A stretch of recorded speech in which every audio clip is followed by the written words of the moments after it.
RSS में जिनकी 4-4 पीढ़ियां, प्रदीप करूलकर डीआरडीओ का वैज्ञानिक जो हिंदुस्तान की खुफिया जानकारी पाकिस्तान को दे रहा था, 2012, 13, 14 में चीखने चिल्लाने वाला प्रधानमंत्री 2022-23 में गूंगा और बहरा हो गया। खाट फटा लंगोट, अब मर गया भाजपा को देकर वोट। सोचा था बनियाइन के ऊपर नहीं शर्ट आएगी, क्या पता था बाद में पतलून भी उतर जाएगी। किसानों के जिस्म पर पड़ी एक एक लाठी नरेंद्र मोदी सरकार के ताबूत में आखिरी कील साबित होगी।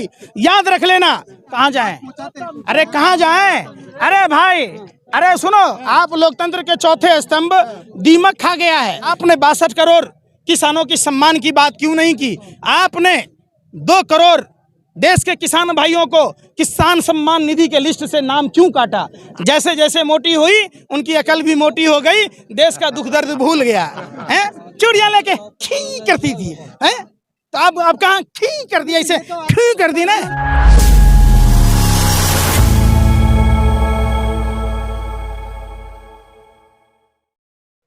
भाइयों बहनों मित्रों, 2022 में किसानों की आय दुगुनी कर देंगे। इसरो अंतरिक्ष में फेंकता है और मित्रों पूरे देश में नहीं पूरे विश्व में घूम घूम कर फेंकता है। जो प्रधानमंत्री किसानों की आमदनी दुगुनी करने की बात कह रहे थे, किसानों की लागत दोगुनी कर दी है। जिस किसान सम्मान निधि की योजना की बात की जा रही थी, देश के दलाल मीडिया, बिकाऊ पत्रकारों के द्वारा और भाजपा के तमाम राष्ट्रीय जोकरों के द्वारा सभी टीवी चैनलों में बैठकर देश के लोगों को गुमराह किया जा रहा था कि हम किसानों को सम्मान राशि देते हैं। उसमें से 2 करोड़ से ज्यादा किसान भाइयों के नाम काट दिए गए। जिस एग्रीकल्चर इंफ्रास्ट्रक्चर फंड की बात प्रधानमंत्री मोदी ने कही कि प्रत्येक साल 1 लाख करोड़ रुपया हम एग्रीकल्चर इंफ्रास्ट्रक्चर फंड के रूप में देंगे, उसमें मात्र 12,000 करोड़ रुपया 3 साल में दिया। जहां किसानों की आय दुगुनी करनी थी, प्रधानमंत्री ने किसानों की लागत चौगुनी कर दी। जहां लागत का 50% और ऐड करके किसानों को अपने फसलों के एमएसपी देने थे। जब एमएसपी की मांग कर रहे देश के किसानों पर लाठियों से पहली बार गोरे अंग्रेजों से भी ज्यादा बर्बरता पूर्वक पिटाई देश के काले अंग्रेज नरेंद्र मोदी एंड टीम के द्वारा किया गया। निश्चित तौर पर आपने देखा होगा, जब फसलों के एमएसपी की मांग याद दिला रहे थे प्रधानमंत्री को, तो किस तरीके से किसान नेता गुरनाम सिंह चरूनी और उनके साथियों को जबरन केस लगाकर जेल में बंद कर दिया गया। जहां ये इतने बेशर्म लोग हैं भाजपा आरएसएस के, जो भगवान श्री कृष्ण ये कहते हैं कि देश का पालनहार अन्नदाता किसान राजा से बड़ा होता है। राजा सिर्फ राज्य का पालक होता है, किसान पूरी मानवता का पालक होता है, जो धरती के भगवान हैं। आज अगर हम और आप जिंदा हैं तो धरती के भगवानों ने, देश के अन्नदाता पालनहार किसान भाइयों ने अपने खून पसीने से धरती को सींचकर जो अन्न उपजाते हैं, और उस अन्न को मां अन्नपूर्णा का अपमान न खरीद फरोख्त कर ये भाजपा की सरकार करती है। जेलों में डाला जा रहा है, गुरनाम सिंह चरूनी को जेल में डाल दिया एमएसपी की मांग को लेकर, इसे कैसे देखते हैं? और केस भी 307 का लगा है। देखिए, ये सिर्फ गुरनाम सिंह चरूनी की लड़ाई नहीं है, देश के 62 करोड़ किसान भाइयों की लड़ाई है। क्या गुरनाम सिंह चरूनी को जेल में डाल देने से देश के 62 करोड़ से अधिक किसान भाइयों के फसलों के लागत प्लस 50% एक्स्ट्रा देने की बात करने वाले, एमएसपी तय करने वाले प्रधानमंत्री को इतनी भी लोक लाग लज्जा नहीं है? भाइयों बहनों, आय दुगुनी कर देंगे। अरे कोई जादू की छड़ी है प्रधानमंत्री जी? जो 2012, 13, 14 में हर समस्या का समाधान था, वो खुद आज भारत के लिए एक समस्या बन चुका है। जादू की छड़ी है ना बाबा के पास, है ना? किसके पास? बाबा बागेश्वर के पास है ना? अभी फिर देखो, एजेंडा मत चलाओ यार। अभी किसानों, अरे बेशर्मो, अरे सत्ता के दलालों, हफ्सियों, मैं क्या कह रहा हूँ, ये लड़ाई देश के साल बार फिर सुन लो। अरे भाई, अरे भाई, अरे सुनो, अरे बेशर्मो, फिर वही सुनना चाहते हो, फिर मैं कहूँ अच्छा नहीं रहेगा ना। आप अभी क्यों आए हो? एग्रीकल्चर इंफ्रास्ट्रक्चर, अरे भाई सुन लो ना, अरे भाई पत्रकार हो कि भाजपा टीसल के दलाल हो। एग्रीकल्चर इंफ्रास्ट्रक्चर फंड में सरकार ने कितनी घोषणा की थी? 1 लाख करोड़ रुपए का, और 3 सालों में मात्र 12,000 करोड़ रुपए दिए गए। ये सवाल कौन पूछेगा? 11 ट्रिलियन डॉलर जो लोकतंत्र के मंदिर में खुद सरकार ने कहा था कि हमने माफ कर दिए। अगर देश के 62 करोड़ किसानों को करोड़ करोड़ रुपए भी दिए जाते तो हमारे देश के पालनहार अन्नदाता किसान भाई करोड़पति होते और देश में पैसा भी बचता। तो आप उस पर सवाल नहीं पूछ रहे। आप अरे भाई फिर वही बात है, किसान आंदोलन करता है, उसकी जायज मांगे हैं, लेकिन ऐसे कुछ बाबा हैं जो 2014 में तो कहते हैं 30 रुपए लीटर पेट्रोल मिलेगा, आप कह रहे हैं हिंदू राष्ट्र बना देंगे, तो ये तो मुद्दा को भटका देते हैं। देखिए, अरे भाई कोई आज की बात ना है, साधु के वेश में लुटेरे हैं देश में। रावण अगर अपने पारंपरिक वेशभूषा में जाता तो क्या माँ सीता का अपहरण कर पाता? बताओ। तो निश्चित तौर पर भगवा मतलब त्याग, तपस्या, बलिदान, क्षमा, परोपकार के लिए जाना जाता है। लेकिन रावण को यह पता था कि मैं अपने राजसी पोशाक में जाऊंगा तो माँ सीता का अपहरण नहीं कर पाऊंगा। तो ये भाजपा आरएसएस के लोग भगवा का इस्तेमाल गलत तरीके से करते हैं। जिस सनातन परंपरा में 84 लाख योनियों के भरण पोषण की बात होती है, जिसमें राजा से बड़ा किसान को बताया गया हो, वहां अब एक बात बताइए, लाठीचार्ज हो, फर्जी तरीके से जेल में डाला जाता हो। तो जो लोग धर्म पर विश्वास करते हैं वो देश की प्रजा पर अत्याचार नहीं करते। निश्चित तौर पर ये रावण, कौरव और कंस के वंशज हैं।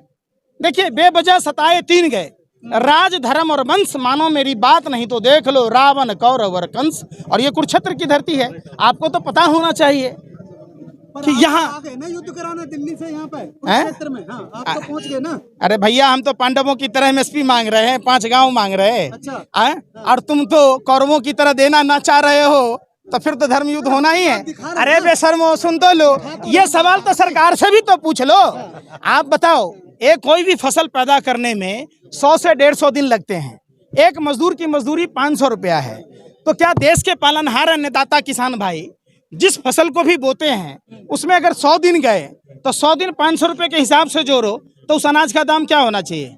अब सोचो ना, अरे सोचो ना कि पूरा परिवार जब हम खेती में लगे होते हैं कि कोई भी आदमी भूखा ना सोए, यहाँ तक कि पक्षी भी ना सोए, मछली भी भूखा ना रहे, कुत्ते भी भूखे ना रहे, सबको रोटी चाहिए, इंसान से लेके जानवर तक, पक्षी से लेके सबको। तो जब आप ऐसी बात के किसानों पर अत्याचार मतलब इस पूरे सृष्टि पर अत्याचार समझो, और जब किसान खतरे में होगा तो ये पूरा सृष्टि खतरे में हो जाएगा। तो आप उस बात भाजपा के नेताओं से पूछो, आप हमसे क्यों पूछ रहे हो? सलाह दे दो ना, उनका पीएमओ बन जाओ उनके डेलीगेशन में, जो एडवाइस यहाँ दे रहे हो वहीं दे दो। अरे कुछ शर्म उरम बचा है? अगर हम तो सलाह ही देने आए तो रोड तो बैरिकेड कौन लगाता? आपके पापा लगाते, लोहे के सूल इतने बड़े बड़े लगा दिए, वो लोहा के कोबरा वायर लगा दिए जो जंगली जानवरों के लिए नहीं लगाया जा सकता। यही सुनने की नियति है तो सुनो। देखो, किसानों के जिस्म पर पड़ी एक एक लाठी नरेंद्र मोदी सरकार के ताबूत में आखिरी कील साबित होगी। याद रख लेना, देश ने देखा है गोरे अंग्रेजों के खिलाफ हमारे पुरखों ने 2-2 किसान आंदोलन करे। बरडोली गुजरात में सत्याग्रह हुआ, जब गोरे अंग्रेजों ने टैक्स बढ़ाई, गोरे अंग्रेजों को मुंह की खानी पड़ी। जब चंपारण में नील की खेती पर टैक्स ज्यादा लगाए जा रहे थे राष्ट्रपिता महात्मा गांधी के नेतृत्व में, जब बिहार में सत्याग्रह हुआ, गोरे अंग्रेजों को मुंह की खानी पड़ी। उसी काले अंग्रेज नरेंद्र मोदी को 3 कृषि काला कानून के खिलाफ मैं किसानों को समझा नहीं पाया। अरे समझाते कैसे? आज भी भाजपा के नेता कहते हैं एमएसपी है, रहेगी। ठीक एमएसपी की स्थिति जसोदाबेन की तरह बना दिया, जैसे जसोदाबेन न कुमारी है, न सुहागन है, न विधवा है। अरे भाई फिर पर्सनल, अरे भाई, अरे बेशर्मो, आज भी एमएसपी वही है। उस एमएसपी की हम मांग करते हैं जो कृषि में लागत है, कितने का बीज है, कितने के डीजल लगे, कितने से जुताई का लगा, कितना पानी का लगा, कितना हमारा मेहनताना है। खुद नरेंद्र मोदी जी ने कहा कि जो किसानों की लागत होगी उसमें लागत का 50% जोड़ के एमएसपी तय करेंगे। तो प्रधानमंत्री जी आप मुंह से बोल रहे थे, कहां से बोल रहे थे? पूरा देश कंफ्यूज है, पूरा देश का किसान कंफ्यूज है। करना तो समाधान नहीं है ना, आप अपनी बात रखो, हैं? सरकार तक बात रखो, हैं? जैसा हम रख रहे हैं। कहाँ आप जाएं? बात पहुंचाते हैं। अरे कहाँ जाएं? अरे भाई, अरे सुनो, आप लोकतंत्र के चौथे स्तंभ दीमक खा गया है। जितना झुमका नहीं गिरा बरेली के बाजार में, आप लोगों का स्तर गिर गया। एक भी टीवी चैनलों में देश के किसानों से सवाल पूछते हो क्या? अगर रोटी खाते हो तो सरकार से सवाल पूछो ना। वादा तेरा वादा, तेरे वादे पे पूरा हिंदुस्तान मारा गया, पूछो ना। क्यों नहीं पूछते? वहां तक तो बिठाने की औकात नहीं है, तो वहां तो मुर्गी लड़ाओगे। पूछते हैं, अरे भाग भाई, जाती है मीनाक्षी लेखी से, पूछा नहीं, देखा नहीं आपने भागी कैसे? मैदान छोड़ के भागी नहीं भागी, पूछती कैसे भागी बताओ? स्मृति ईरानी अरे से भाई, पूछा, एक अरे आप पत्रकार बताओ की ना नौकरी कैसे चली भागी, गई। कैसे भागी? क्या आप बोली? बताओ। नहीं, भाग आए ना। 13 रुपए किलो चीनी देने की बात करने वाली स्मृति ईरानी है। 200 रुपए की सिलेंडर की बात, सिलेंडर लेके जैसे जैसे मोटी हुई, उनकी अकल भी मोटी हो गई, देश का दुख दर्द भूल गया है। चूड़ियां लेके खी करती थी, है? तो अब कहाँ खी कर दिया, इसे खी कर दी ना। अरे फिर पर्सनल महिला का अपमान कर रहे हैं। है। कितने बेशरम हो, कितने गिरोगे? अरे कितने गिरोगे बेशरमो? अगर महिला का सम्मान तब होता, ओ बेशरमो, जाके पूछो अपने स्मृति ईरानी जी से, जब देश की रेसलर बेटियां दिल्ली जंतर मंतर पर चुपचाप बैठी थी, सिर्फ अपने यौन शोषण के आरोपी को जेल करने की बात, भेजने की बात कह रही थी, एफआईआर दर्ज करने की बात कह रही थी, सुप्रीम कोर्ट को मजबूरन निर्देश देना पड़ा और देश की बेटियों को वहां से खदेड़ दिया गया, तिरंगे की बेइज्जती हुई। और वो यौन शोषण का आरोपी, जिसके दाऊद के साथ संबंध होने का आरोप लगा था, जिसने झारखंड के खिलाड़ी को मारा था, जिसने यौन शोषण का आरोप, अरे सुन रहे बेरम, अरे भाई नहीं तो समझा, गलती कर रहा था बच्चा, समझा दिया। आओ मैं समझा देता हूँ, आओ मारूं पटाख से भी। कैसी बात कहते हो, पत्रकारिता करते हो, समझा तो रहा हूँ, गाल क्यों बजा रहा हो? समझ लो, इतने नासमझ क्यों बन रहे? अगर थप्पड़ मारना समझाना है तो ये सरासर गलत है। इस देश में लोकतंत्र जिंदा है, संविधान जिंदा है। आखिरकार आंदोलन अगर नहीं सुनेगी आपकी बात तो सरकार, कौन नहीं सुनेगा? खट्टर सरकार नहीं सुन रही है आपकी। गलती चावल में, गलती से शक्कर क्या गिर गई, गीली चावल में खीर समझ बैठे। और देश की भोली भाली जनता ने वोट के दे दिया, अपने बाप की जागीर समझ बैठे। मनोहर लाल खटारा को भी सुनना होगा। अरे सुनो ना, अरे भाई ये खटारा सरकार है और हरियाणा में खटारा नहीं चाहिए, समझो। देखो, देश की जनता ने देखा 2012, 13, 14 में चीखने चिल्लाने वाला प्रधानमंत्री 2022-23 में गूंगा और बहरा हो गया। गलती से गीले चावल में टूटी खाट, फटा लंगोट, अब मर गया भाजपा को देकर वोट। सोचा था बनियाइन के ऊपर नई शर्ट आएगी, क्या पता था बाद में पतलून भी उतर जाएगी। कांग्रेस आ जाए, देश की सबसे बड़ी पार्टी, सुनो, ठीक ना लग रही? अरे सुनो, ए बेशर्मो, सत्ता के दलालों, हवसियों, आपके पास जब भी बात बेरोजगारी की हो, महंगाई की हो, मंदी की हो, अर्थव्यवस्था की हो, देश के जो लोग भाग गए भगोड़े देश लूटकर, जब उनकी सवाल हो, देश के 62 करोड़ किसान भाइयों की बात हो, देश में बेरोजगारों की बात हो, 2 करोड़ युवाओं का रोजगार देंगे। कितने को युवाओं को रोजगार मिला? तो कर दो कांग्रेस, राहुल गांधी, सोनिया गांधी, पाकिस्तान। अरे भाई आप लोग पाकिस्तान के पत्रकार हो? अरे भाई ऐसे थोड़ी ना सबको रोजगार, काबिलियत होगी तो देंगे ना, बोल रहे हैं। रेलवे अभ्यर्थियों को काबिलियत नहीं थी, तो फिर आपने क्वालिफाई कैसे किया? एसएससी जीडी के जिन छात्रों ने, आपके सुधीर चौधरी जो आपका लाडला, उसी ने बोला था। क्या बोला था? एक मिनट, काबिलियत के हिसाब से नौकरी दी जाएगी। हैं? ज्यादा ज्ञान है। एक बात बताओ, सुधीर चौधरी में कितना ज्ञान है? मैं आपको अभी दिखाता हूँ, 1 मिनट का टाइम दो मेरे को। ओ भाई एक जवाब मैं देना चाहता हूँ। देखो, सुनिए भाई, सुनिए। किसानों की भाई कौन कहता आय दुगनी नहीं हुई? आय दुगनी हुई है, परंतु वो इनकम में नहीं हुई, वो हुई है लाठियों में और डंडों में और रोडों पर। इसमें आय दुगनी हुई है, हमारी इनकम में आय दुगनी नहीं हुई है। डंडे खाने में आय दुगनी जरूर हुई है। शिक्षा मंत्री ने कहा था देखो, कोर्ट का आज भी लिया ना, कोर्ट ना। आपने जिस तिहारी की बात की, 2 कौड़ी का लुच्चा लंगा पत्रकार शिक्षा मंत्री सिर्फ नफरत परोसता है।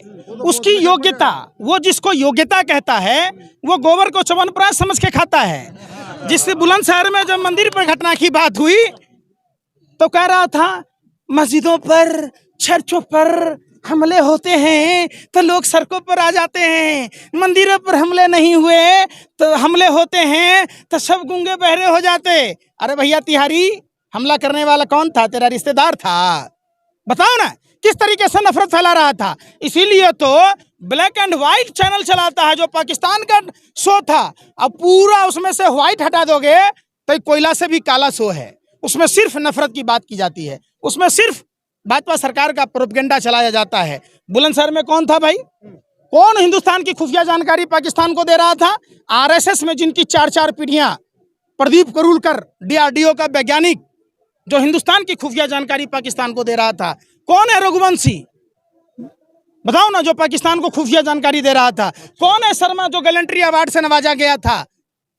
अब बताओ, नहीं बताओगे आप लोग। देखो, आप लोग सिर्फ देश को तोड़ने की बात कहते हैं। 24 घंटा चैनलों में, किसी भी चैनलों में डिबेट मैंने नहीं देखा कि नरेंद्र मोदी जी से सवाल पूछा जाए कि नरेंद्र मोदी जी, आपने कहा था लागत दोगुनी, आमदनी दुगुनी करने की बात, आपने लागत दो चौगुनी कर दी।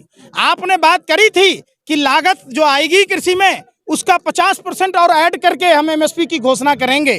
क्यों नहीं हुआ?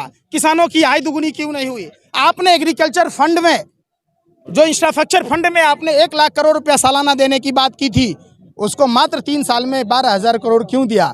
आपने 62 करोड़ किसानों की सम्मान की बात क्यों नहीं की? आपने 2 करोड़ देश के किसान भाइयों को किसान सम्मान निधि के लिस्ट से नाम क्यों काटा?